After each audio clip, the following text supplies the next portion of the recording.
I am Abiodun Oshodi, and I am an under 40 CEO. The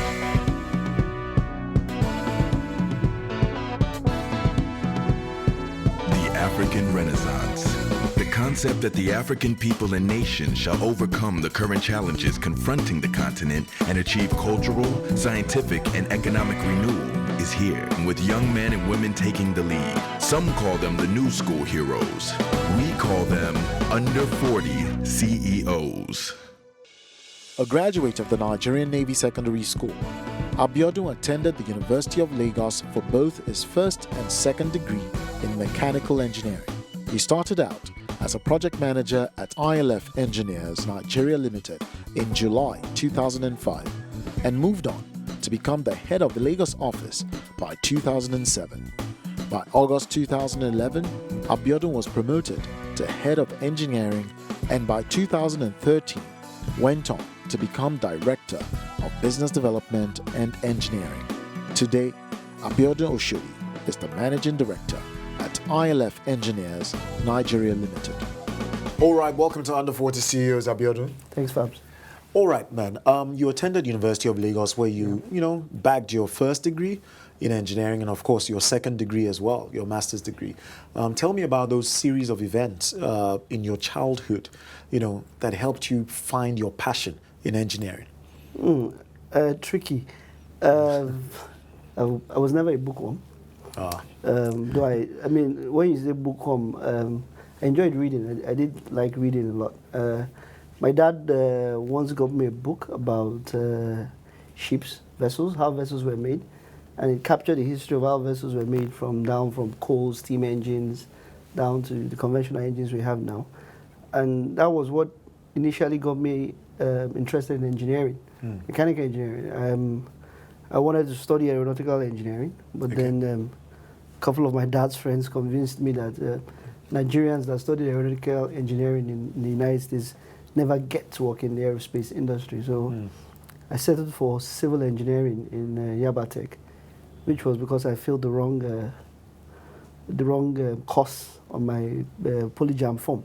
Wow. So finally, luckily enough, I got admitted into UNILAG where I studied mechanical engineering. And the rest is history. I played mostly throughout my BSc period, like every other young man. By the time I got serious, it was a little bit damage had been done already. But then I think I sort of fixed it up with my master's, which was a little bit more matured me, more focused. I spent a couple of years working in the industry, so I knew what I wanted. Okay. So spending time through my masters was more focused than I would say my BSc periods.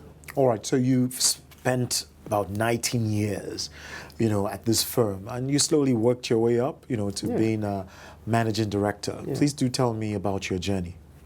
Well, it started with we had a very long history with the company. I started as an intern, regular 6 months internship, which we were required to do as engineering students in university.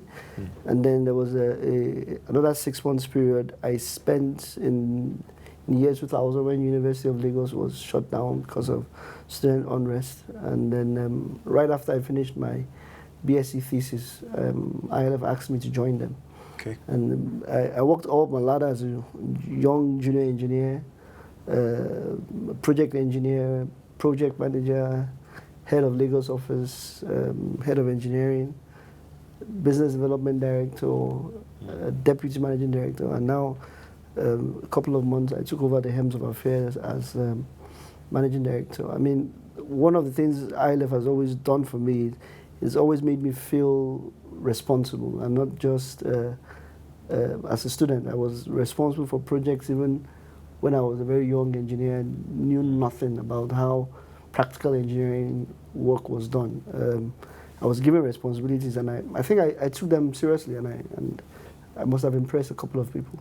Of course, your CV reads impressively, but tell me, I know ILF is German. Yeah. First of all, what does that mean? Is Austrian, actually. Austrian? Yeah, so ILF stands for, it's a the tongue twister. It stands for Engineering Family, Leysa Fasmeier. Ms. Paris Leysa and Adolf Fasmeier were the two founding fathers of ILF, both Austrian.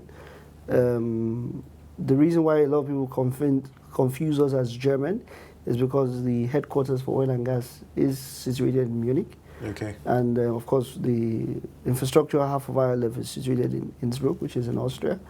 So it's majorly an Austrian firm, family owned, two Austrian gentlemen, but with a little bit of a base in Germany. Okay, beautiful. So ILF is described as an engineering design company. Yes, what exactly do you do? Put simply, you want to build a house, you need somebody to design it, right? We take a dream, any idea you have, and we start by developing it in bits and pieces, looking at how it can be developed, the commercial viability of that idea, and then we take it down to every level of detail it must until it gets to a point where it is implemented. We are more than just your average architect that does a building. We believe in your dream, and we try to find the most commercially viable way for you to execute your dream. So as consultants, what industries do you typically service, Across the globe, ILF has worked in quite a number of industries. We cover 4 business areas: oil and gas, energy and climate protection, water and environment, and infrastructure.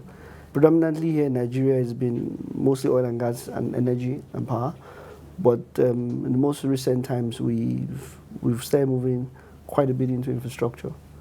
We see a lot of opportunities in infrastructure because in Africa, it's still a huge difficulty to get goods and people from one point to the other. Train systems, both on the ground and above ground, roads, fast rails. We see a huge opportunity, which we've already developed quite considerable amount of projects in Europe already and in the Americas. So over the past 19 years since you've been at ILF, would you say that the business, model or the service offering has been altered in any way to suit the fluctuating economic climes? Oh yeah, I mean, one advantage we stand as a company is the fact that we cover a huge variety of industry. And that's one of the things that has protected ILF against various economic shock, whether it was the oil price drop or the recession that hit us a couple of years ago. In Nigeria, of course, it's being predominantly oil and gas. We've had to face the same storms most oil and gas based companies have been, and we've had to shift our strategies in several areas. And I think that's one of the reasons why infrastructure now looks pretty much attractive for us. Complex infrastructure projects, big roads, large roads, rail projects, as I mentioned, airports are areas where we look at, because the oil and gas market is very predominant in Nigeria. A lot of companies are involved in there. 20 years ago, I don't think you would find up to 10 engineering companies in the oil and gas industry. Today, if you participate in the tender, you would get, max 200. So the field of competition is wide. Of course, the Nigerian economy's predominancy in oil and gas would always drive more oil and gas business for us. But I think diversification is the way to go.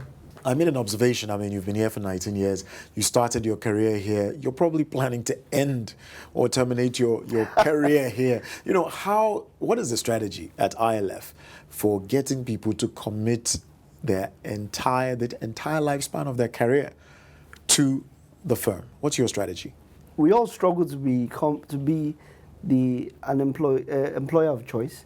I think I can speak for myself. What has kept me in ILF are the challenges. I have been involved in close to over 100 projects. Wow. If I was in a much larger engineering, probably be focused on one major project. But I think we do a variety of projects. I mean, from studies to detailed design work. The study project could be 2, 3, 4 weeks. Detailed design could be a year, 2 years, depending on the complexity of the project. So it's giving me an opportunity to experience different fields of engineering, and that's one of the things that has kept me. I mean, finding solutions for several things. In a year, you probably would be able to work on a water project. Another year, you're working on a refinery project, and there's a tank farm project. So in 1 year, I mean, it's exciting, you know. Also, the joy of watching your clients or idea go from paper to reality is. I don't know what I'm allowed to use on national TV, but it's exhilarating. It's exhilarating. Yeah, that's more culturally friendly. As the Managing Director of ILF Engineers, Abiodun oversees the Nigerian operations and guides processes including design engineering coordination, engineering manpower coordination, project coordination, project resourcing and manpower loading, coordination of local content development plan, engineering recruitment, business acquisition and management, key accounts management, and project development monitoring. I'm keen to know who his clients are. Okay, talking about your clients, who are your clients typically? So most of the IOCs, we have a very, we've had very good working. So when you say IOCs, international oil companies. So most of the international oil companies, the Nigerian National Petroleum Corporation, a couple of private oil company players have been major clients over the years. Wando, Exxon, NNPC, Seven Energy, most of the big energy players, infrastructure, state governments, private investments. In energy, we worked for private promoters that want to do renewable energy projects, photovoltaic energy, and gas-fired projects. Quite a wild spread. I mean, we've been able to vary our client base so that we're not focused on just one industry. One industry. Okay, beautiful. Now, in the history of the company, I do know that the last managing director here was an expatriate. Oh yeah, he was. In the history of ILF in Nigeria, have you had a Nigerian MD? No, I would be. Not that I remember, but I would be. not that I recall. Not that I recall. No, I would be the first. You would be the first. Amazing. That's amazing. That's a serious milestone for the company itself. Thank you very much. Now you're married. Yes. With two amazing daughters. My house is dominated with women. Yes. So I mean, they make your life even more beautiful. So yes, the three of them, my wife and the two girls. Yeah. I think marriage is the best blessing God can give any man. I think I speak for myself. We've been married for 9 years. Wow. It's been some of the best times of my life. Ups and downs, smiles, frowns, arguments, you know. But it's. I always look forward to going home. Amazing. Every night. Just listening to you rhyming. I mean, your wife just got you rhyming ups and downs, smiles and frowns. You know, you didn't even know you did. I didn't know that. She does that to me. She kind of does that to me. Amazing. So, I would like to ask though. There's plenty talk about work-life balance. You know, some people say, yes, it's achievable, and others it's just a myth. On what side are you on? Is it achievable or is it a myth? It's achievable, but it's achievable. One would have to give. One would have to give, but you can always find a balance. You have to strike a balance. One advantage I have is my wife is as similarly workaholic as I am. You know, she runs her own business, so she works as much as I also do, probably harder than I do. But you always have to find time for the family. I mean, I try to keep my weekends free from work. even though you can't avoid it all the time. My kids recognize it. I try to talk to them about it. Sometimes we walk together. So I'm probably in my study trying to go through some notes, and I have the two of them. My eldest is 7, and my youngest is going to be 4 in December. I have both of them doing their homework, or probably scribbling some artwork across media, and then you always have to find time to spend with them.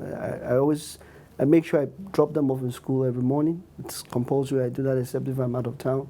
I also make sure I'm available for all school programs. And then if business takes me out and they are available on holiday or they're not doing anything, I also try to travel with them. You have to find a system that works.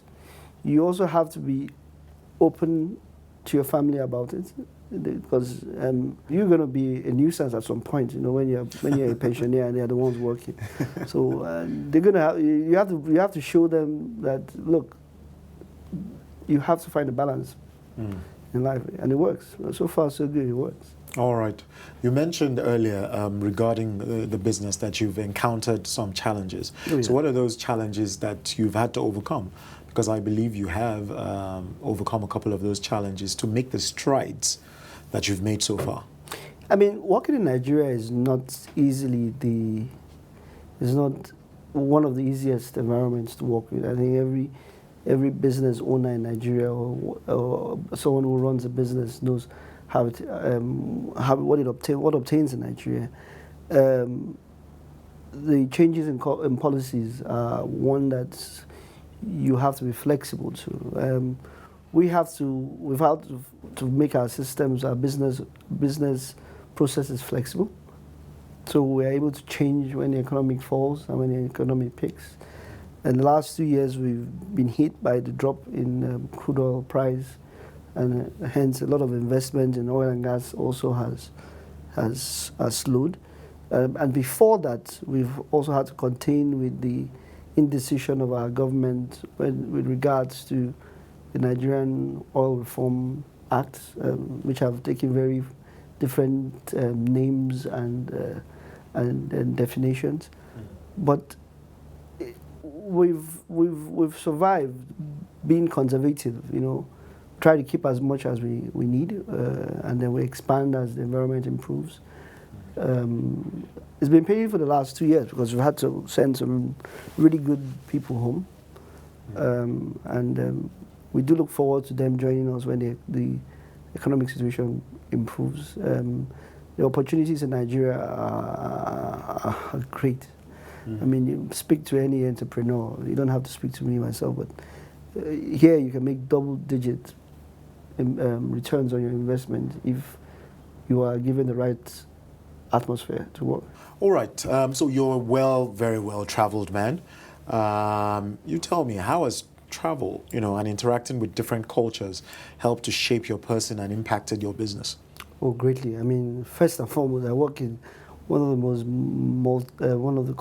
the most culturally diverse institutions. ILF has offices in 40 countries. Wow. So I have colleagues here in Nigeria who have from different continents, from Europe, America, Middle East, and we have to work together. I mean, and then the opportunity to also travel abroad to work for ILF and travel on holiday a lot. So I mean, you have to get exposed. You have to go out there and see what other countries are doing, what methods they are using, what you can bring and introduce, food, language, style of doing business, style of dressing. You just have to copy them. All right. So how would you describe your leadership style? It depends on who you ask in ILF. Some will say very diplomatic, but definitely not autocratic. I mean, I believe in responsibilities. I believe in people being given responsibilities. I believe in mentoring them while you give them this responsibility. I believe not just giving somebody task, and then you're micromanaging them. It doesn't work for me. I mean, you're given defined responsibilities, which is a bunch of tasks. You're given targets to meet. You are mentored and given the required resources to deliver. That's the way I believe I do. I hope that's the way my colleagues at work here see my leadership style. All right, beautiful. So I'm sure that as a leader, you may have or may not have failed. But if you have, please do tell me about your failures and your failings as a leader. Oh, I mean, making decisions